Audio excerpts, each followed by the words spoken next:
Dawn breaks over Omaha Beach on June 19th, 1944, and a Royal Engineers officer stands ankle-deep in churned grey water, watching something impossible happen to something that was never supposed to move. The wind has been rising since midnight, and now it howls at gale force, driving 6-foot waves against a wall of concrete caissons the size of 4-story buildings. He hears the groan of steel roadway sections tearing from their pontoons, a sound like a ship's hull splitting. Rain lashes sideways. A jeep parked on what had been a floating road an hour earlier tips slowly into the surf. Out on the water, a 200-foot concrete Phoenix caisson, one of dozens sunk deliberately to form a breakwater, begins to crack along its length, water forcing through a fissure no engineer had accounted for. Landing craft that should be unloading tanks and ammunition instead wallow broadside to the waves, some driven onto the beach, others simply gone. 13 days after D-Day, the greatest storm to hit the Channel in 40 years is about to destroy, in 72 hours, an engineering project that took 2 years to build and that Winston Churchill had personally demanded be ready by the following spring. 2 miles inland, the invasion depends on what happens next, on whether the harbours built to feed an army will survive long enough to do it. Nearby, a supply clerk keeping a running tally of tonnage, landed each day, watches his own figures collapse in real time, the neat columns of the previous week suddenly meaningless against a storm nobody planned for. By the summer of 1943, Allied planners faced a problem that no amount of manpower could solve by force alone. The invasion of occupied France required landing not thousands but millions of men, along with the vehicles, fuel, ammunition and food to keep them fighting, and every deep-water port on the French Atlantic and Channel coast, Cherbourg, Le Havre, Boulogne, Calais, sat inside Hitler's Atlantic Wall, ringed with concrete gun emplacements and minefields, specifically because the Germans understood that no invasion could survive without one. Assaulting a fortified port directly, as the disastrous 1942 raid on Dieppe had proven at a cost of over 3,000 Canadian casualties in a single day, was not a viable plan. Field Marshal Erwin Rommel and the German High Command therefore assumed, with reasonable confidence, that any Allied invasion would either fail within days for lack of supply, or would be forced to attempt exactly the kind of frontal port assault that had failed so badly before. Lord Louis Mountbatten's Combined Operations Headquarters had spent months studying the Dieppe failure, and out of that study came an idea so unconventional it took months to be taken seriously. If the Allies could not capture a port, they would build 2 and bring them across the Channel themselves. Under the codename Operation Mulberry, work began in the summer of 1943 at yards and docks across Britain, on the Thames, on the Clyde in Southampton, employing at its peak more than 45,000 workers, using 600,000 tonnes of concrete and 210,000 tonnes of steel, at a cost of roughly £40 million. The entire project was classified above Bletchley Park's own ultra-decrypts, and the men building it were told only that they were constructing something for the war effort. Never what, never where, and never why. Before a single caisson could be poured, a specialist team of hydrographers, formed in October 1943, spent months surveying the seabed geology and tidal patterns of both the British coastline and the still-occupied Normandy shore. Work that had to be conducted largely from submarines and reconnaissance photography, since no British surveyor could simply walk the intended landing sites. The construction contracts themselves were spread deliberately across more than a dozen firms, among them Balfour Beatty, Costain, Sir Robert McAlpine, Henry Boot, Peter Lind and Waits, partly to meet the sheer scale of the task and partly so that no single company or its workforce could piece together the full shape of what was being built. Colonel Steer Webster, who maintained near daily contact with Churchill throughout the project, had already proven himself with an earlier invention, flexible concrete matting nicknamed chocolate mattresses, laid across soft sand to let vehicles cross beaches that would otherwise swallow their wheels, before turning his attention to the roadway problem that would define Mulberry. The design itself emerged from genuine rivalry between competing engineers. At Garleyston, in the remote waters of Wigtown Bay, in southwest Scotland, chosen specifically because its tidal range and exposed coastline mimicked Normandy's own, 3 separate prototype systems were tested through the winter of 1943 and into 1944, with the surrounding area sealed off entirely and local residents relocated under wartime secrecy orders.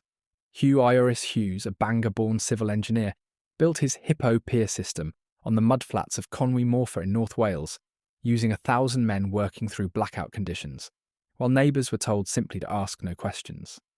A rival Swiss roll floating roadway made of tensioned canvas failed the trials outright, buckling under anything heavier than a 7-ton lorry. The design that survived, developed by Major Alan Beckett of the Royal Engineers, used flexible steel roadway sections nicknamed whales, resting on floating pontoons called beetles, engineered specifically to flex with an 18-foot tidal swing without braking.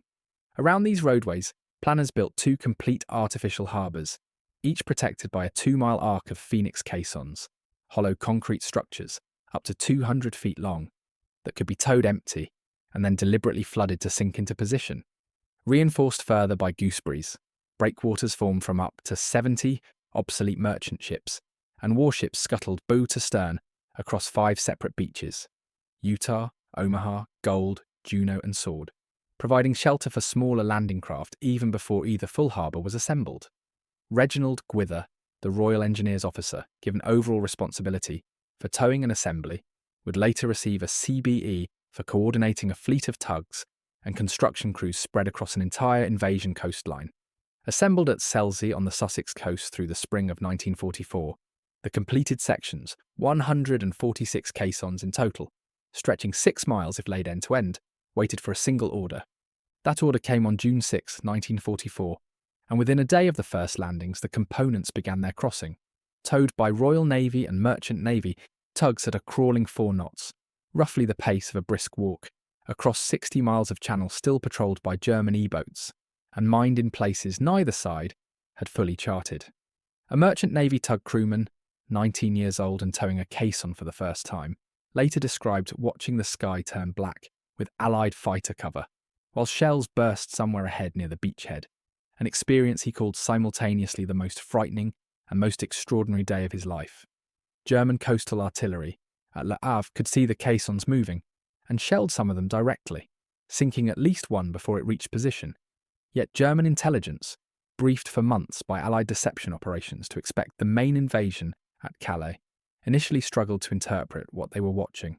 Some German officers assumed the concrete structures were sunken warships or simply debris.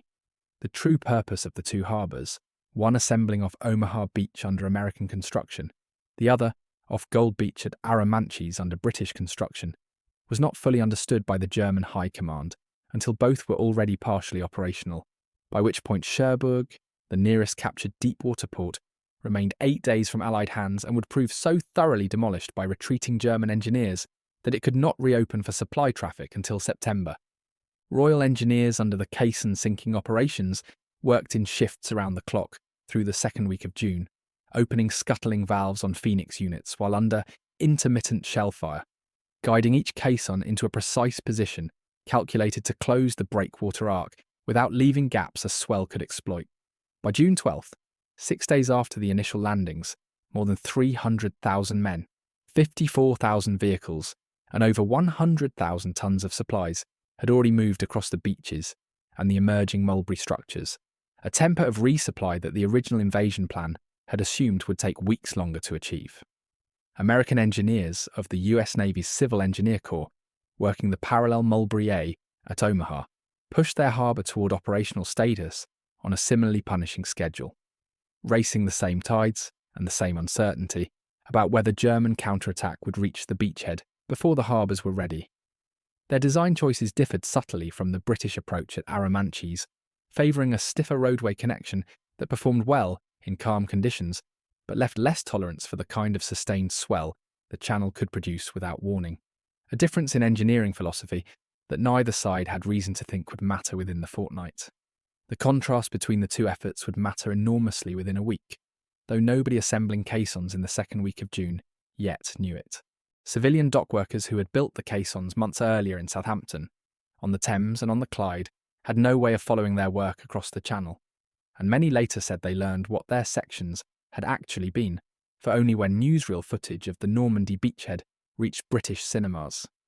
Local construction crews at Conwy Morfa, sworn to silence for over a year, were finally able to tell neighbours what the strange concrete shapes on the mudflats had become.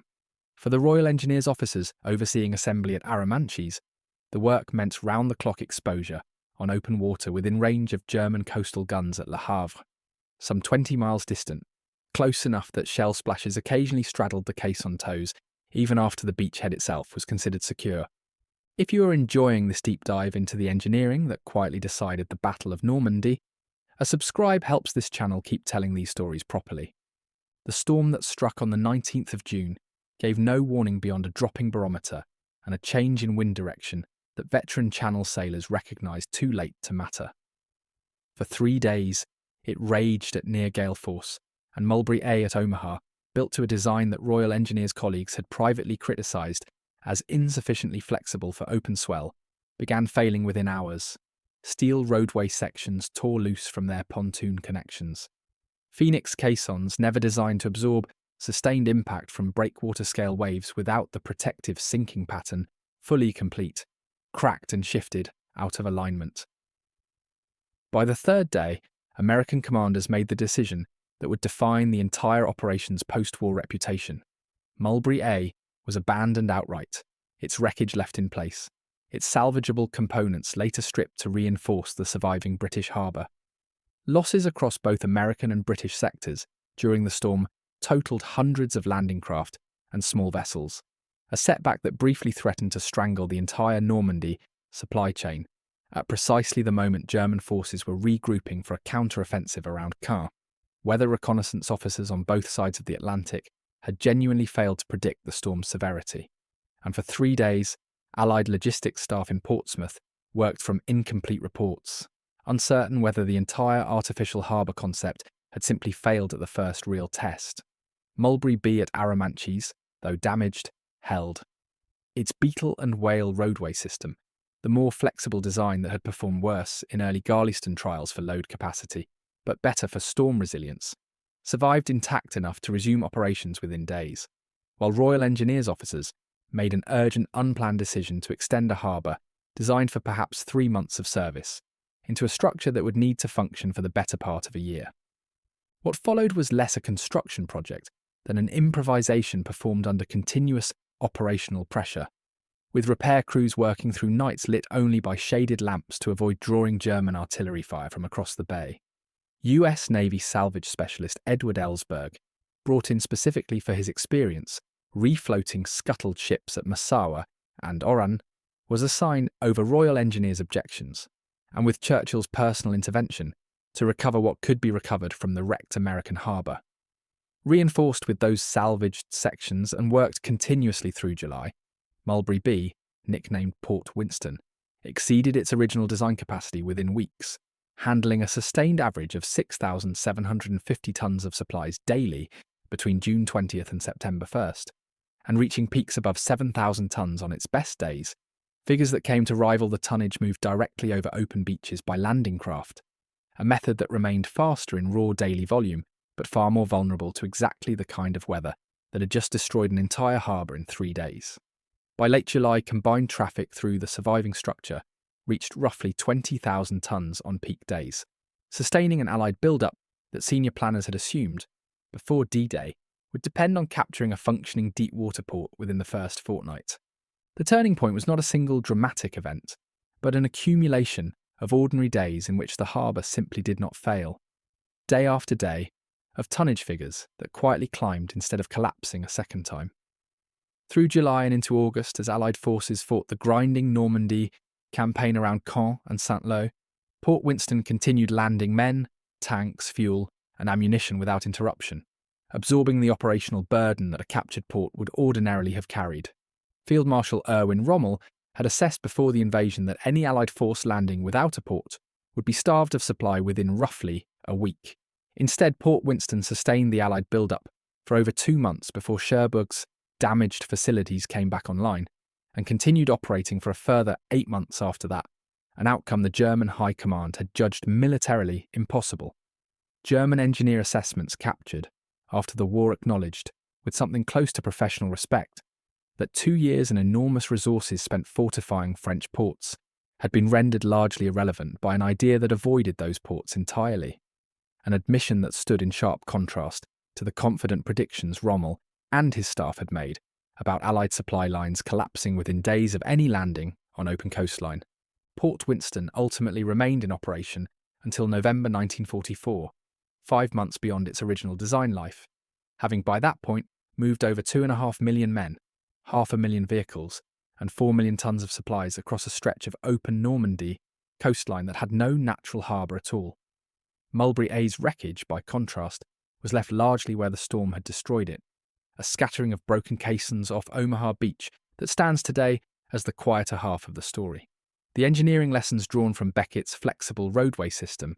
and from the failure of the more rigid American design influenced offshore and coastal engineering for decades afterward, feeding directly into post-war approaches for floating breakwaters and, eventually, offshore platform design. Major Beckett himself continued working in civil engineering after the war, and the flexible pontoon and roadway principle he developed under wartime secrecy became, in modified form, a reference point for engineers designing temporary harbours and offshore structures well into the following decades. Several of the construction firms that had built the caissons under contract in 1943 and 1944, Balfour Beatty and Costain among them, went on to become major names in post-war British civil engineering, carrying institutional experience from Mulberry directly into the reconstruction projects of the following decade. Cherbourg, once repaired, never fully displaced the harbour's role. By the time it reopened in September, Port Winston was already the established backbone of the supply line, and planners chose to keep both running in parallel rather than risk the transition.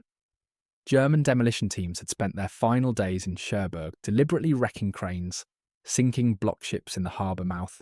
and mining the quayside so thoroughly that Allied engineers needed weeks of clearance work before the port could handle even a fraction of its pre-war capacity, a delay that made the continued operation of an improvised concrete harbour on open coastline look, in hindsight, less like a stopgap and more like the deciding factor in how quickly Allied forces could be reinforced through the entire Normandy campaign. At Arromanches today, when the tide goes fully out, the same concrete caissons that Royal Engineers sank under shellfire in June 1944 sit half buried in the sand, weathered grey shapes that tourists now walk among at low water,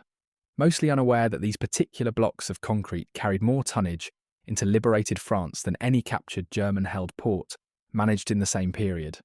A retired local fisherman, one of the few residents old enough to remember the harbour when it was still working, has spent decades telling visitors that the invasion of Europe was won not only by the men who landed on June 6th, but by the men who, 13 days later, stood in a channel storm and refused to let a broken harbour stay broken. The caissons are still there because nobody has ever found a reason, or the enormous cost, to remove them. They were only ever meant to last 3 months.